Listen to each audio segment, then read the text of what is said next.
નમસ્કાર.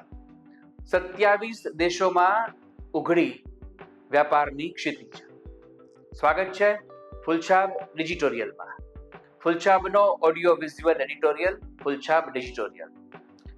77માં પ્રજાસત્તાક પર્વની ઉજવણી દેશે કરી અને એના વિશે અનેક ચર્ચા થઈ. આપણું ગણતંત્ર વિશ્વનું સૌથી મોટું લોકતંત્ર 76 વર્ષ પૂર્ણ કરી અને 77મા વર્ષમાં પ્રવેશ્યું અને એની સાથે જ દેશનો વિકાસ, દેશનો ભૂતકાળ, દેશનો વર્તમાન અને દેશના ભવિષ્ય માટેની ઘણી ચર્ચાઓ ચાલી.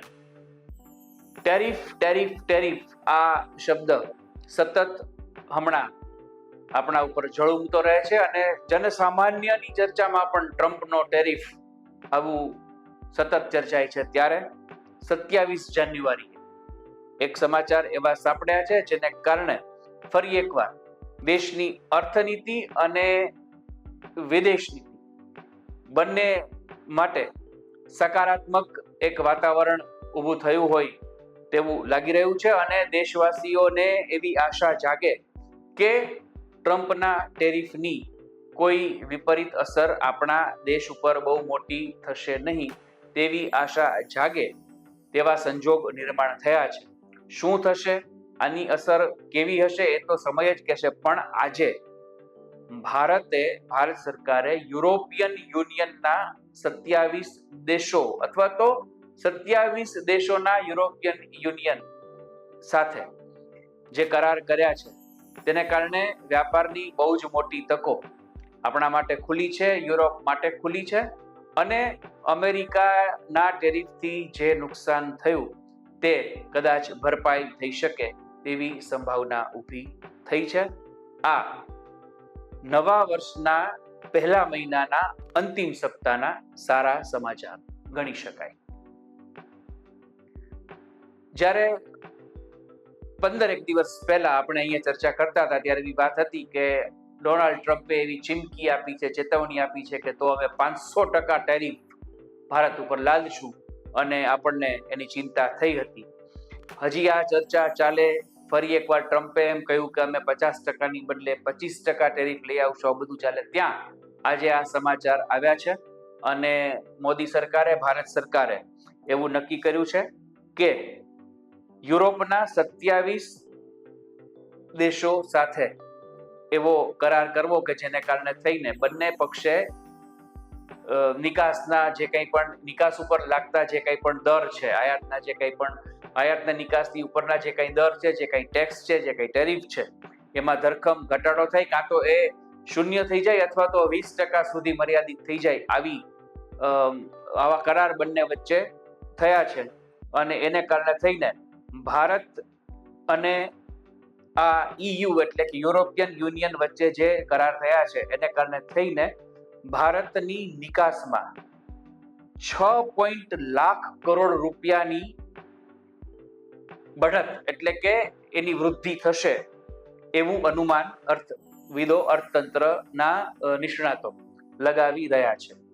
ભારતના મેડ ઇન ઇન્ડિયા જેટલા પણ ઉત્પાદન છે એના માટે યુરોપિયન દેશોનું બજાર ખુલી ગયું છે, વધારે મોકળું બન્યું છે એવું કહી શકાય.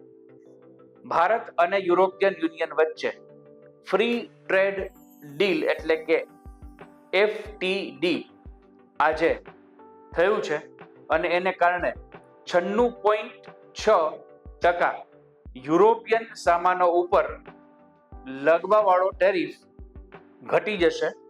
કાં તો એ સંપૂર્ણ નાબૂદ થશે અથવા તો 50 થી 150% જેટલો ટેરિફ જે છે, એટલો જે ટેક્સ છે એને બદલે એ ઘટી અને 20% થઈ જશે.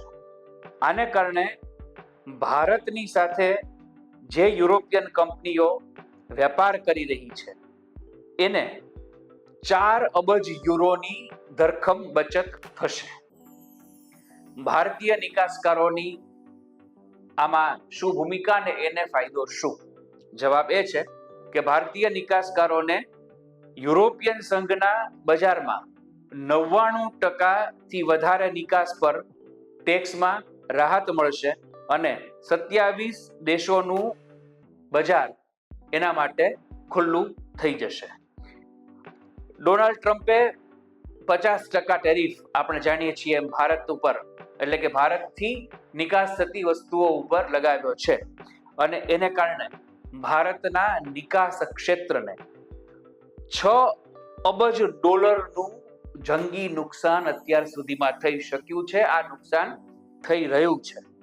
હવે રાષ્ટ્રીય આંતરરાષ્ટ્રીય કક્ષાની આર્થિક સર્વેક્ષણ કરતી અને આર્થિક પ્રવાહો પર નજર રાખતી એજન્સીઝ જે છે એના રિસર્ચ અને એના તારણો એમ કે છે કે ભારત અને યુરોપ વચ્ચે જે કંઈ પણ FTA થયું છે તેને કારણે ભારતની નિકાસનો વેપાર છે એમાં $50 અબજ વધારો થશે. એટલે અમેરિકાના ટેરિફને કારણે ભારતના નિકાસ ક્ષેત્રને જે નુકસાન થયું છે એને કારણે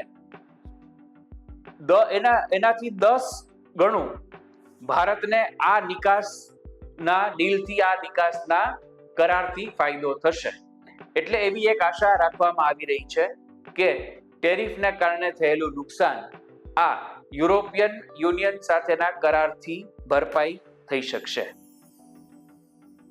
રિપોર્ટ એવા આવી રહ્યા છે કે ભારત અને યુરોપિયન યુનિયન વચ્ચે થયેલા કરારને કારણે ભારતના ટેક્સટાઇલ, રેડીમેડ ગાર્મેન્ટ એટલે કે તૈયાર કપડાં, પછી કાપડ ઉદ્યોગ, ટેક્સટાઇલ એટલે કાપડ ઉદ્યોગ, ચર્મ ઉદ્યોગ અને મેન્યુફેક્ચરિંગ સેક્ટર એને ફાયદો થશે.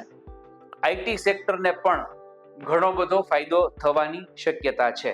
ટેક્સટાઇલ ઉદ્યોગ ઉપર જે એની જે ટેરિફમાં ઘટાડો કરવામાં આવ્યો છે એને કારણે $263 અબજ નું ઉત્પાદન યુરોપીય સંઘના બજારમાં, ત્યાંના દેશોમાં પહોંચશે તેવી ધારણા છે.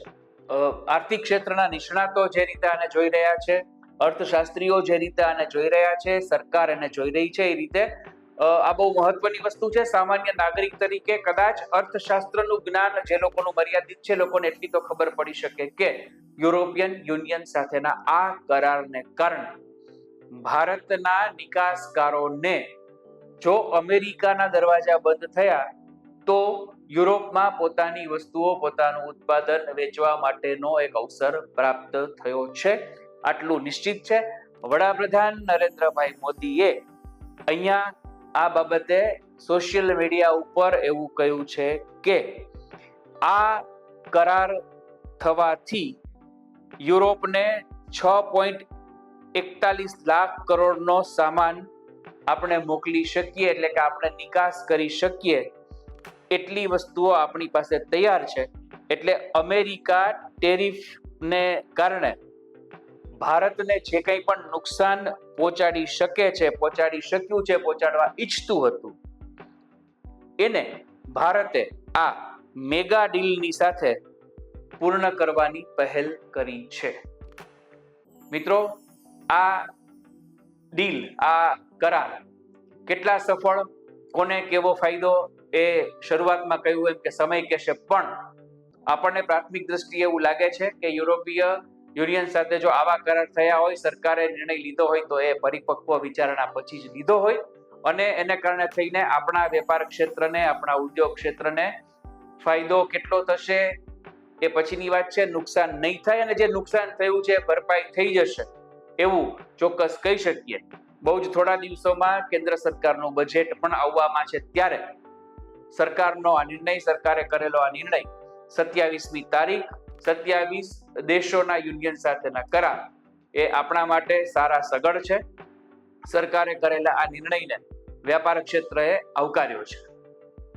ભવિષ્યમાં આ બહુ જ મહત્વનું સાબિત થશે, અને એટલા માટે આપણે એવું કહી શકીએ કે ટેરિફને કારણે જે ડર, જે ખોફ, જે દહેશત અને જે એક નકારાત્મક સંવેદના, જે નેગેટિવ સેન્ટિમેન્ટ્સ બજારમાં ઊભી થઈ હતી, એની સામે ભારત સરકારે, ભારતના આર્થિક અને વિદેશ નીતિ ઘડનારા લોકોએ બહુ જ સૂઝબૂઝ મુજબ અત્યારે આ કામ કર્યું છે.